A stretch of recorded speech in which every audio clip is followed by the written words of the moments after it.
Ben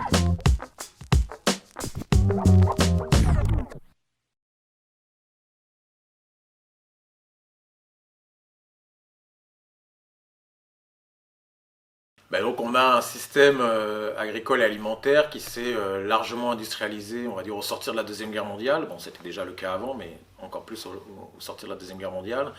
Évidemment, il faut sortir d'une situation de pénurie alimentaire, donc il s'agit de produire, d'abord et avant tout, et de fait de produire aussi pour une population qui s'est largement urbanisée et qui continue encore aujourd'hui largement de s'urbaniser dans le monde, hein, puisqu'on sait aujourd'hui qu'il y a plus d'urbains que de ruraux depuis 2007 et que les perspectives démographiques considèrent qu'à l'horizon 2050, il y aurait 70% d'urbains dans le monde, ce qui est évidemment considérable et ce qui pose évidemment un énorme enjeu que de nourrir cette population qui s'urbanise, quand dans le même temps la population rurale diminue, voire plafonne et surtout vieillit. Donc, ce qui pose aussi la question de savoir qui demain pour produire pour les urbains.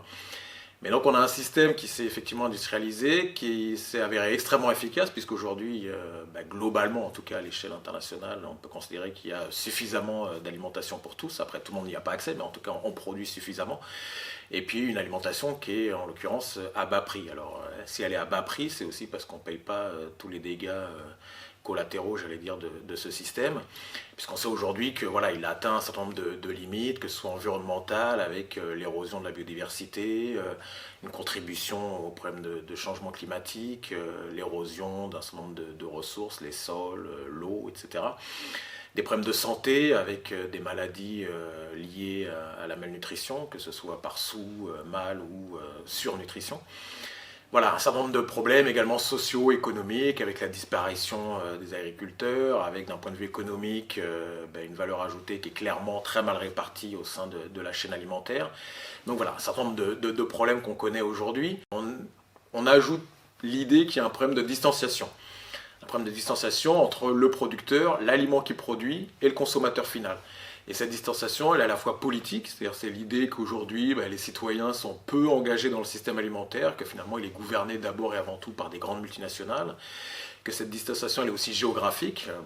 De fait, il y a de l'étalement urbain qui fait que les zones de production sont éloignées des centres urbains de consommation, et puis aussi par le commerce international, et notamment le bas coût du transport maritime qui permet des échanges à longue distance, qui sont de fait devenus extrêmement rationnels, voire pour certains d'entre eux, peu polluants.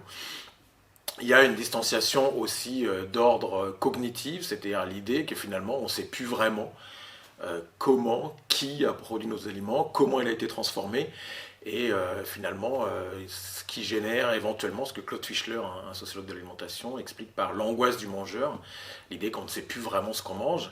Et donc face à ça, il y a un mouvement de relocalisation, de reterritorialisation pour justement retrouver un lien à notre alimentation, et en la matière, les villes peuvent jouer vraiment un rôle très important.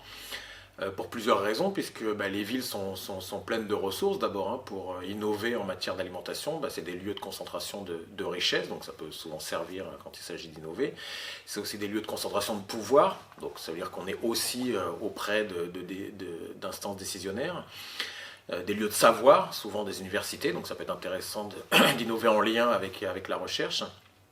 Et puis c'est des lieux de concentration d'infrastructures, de réseaux, etc. Donc tout ça confère aux villes des ressources pour pouvoir innover en matière d'alimentation, sachant qu'en l'occurrence, dans le domaine agricole et alimentaire, les villes disposent d'un certain nombre de leviers sur lesquels elles ont pouvoir administratif. C'est notamment sur la gestion du foncier, c'est la gestion des appels d'offres publics pour la restauration collective des écoles publiques qui sont gérées directement par les villes. C'est la gestion des déchets, de l'eau, la santé, l'éducation, etc. Voilà, autant de sujets qui sont liés à l'alimentation et donc sur lesquels la ville aujourd'hui a prise pour gouverner l'alimentation sur son territoire. Et de fait, on observe aujourd'hui un large mouvement de villes qui s'investissent sur les questions d'alimentation et d'agriculture, qui sont en plus encouragés à l'échelle nationale par des politiques publiques comme les projets alimentaires territoriaux qui sont encouragés par le ministère de l'Agriculture et également coordonnés à l'échelle internationale au sein du Pacte de Milan qui regroupe de nombreuses villes dans le monde qui sont investies dans les questions agricoles et alimentaires. Du coup, en la matière, on voit en ville un certain nombre d'innovations autour de l'agriculture et de l'alimentation, en particulier la question de l'agriculture urbaine qui fait effectivement partie des innovations phares qui vient rapidement dans la discussion quand on parle ville et alimentation. C'est en tout cas une innovation ou en tout cas une revivification de choses anciennes, c'est ça qu'il faut se rappeler, c'est que beaucoup de villes avaient dans leur pourtour périurbain des vastes zones vertes en général. Pour prendre le cas de Paris, c'était le cas, l'Île-de-France et puis des villes de la petite couronne qui étaient très productives en matière de maraîchage. Il y a des choses très passionnantes si on revoit l'histoire de Paris et de sa banlieue, avec en plus des formes de recyclage de la matière organique que la ville produisait, des déchets récupérés, transformés en poudrette, en engrais pour les terres agricoles périurbaines. Donc du coup, clairement, l'agriculture urbaine, elle permet d'une certaine manière, ou en tout cas le fait que les villes se réintéressent à cette question agricole et alimentaire, permet aux villes de se retourner vers leur environnement nourricier duquel elles avaient souvent tourné le dos.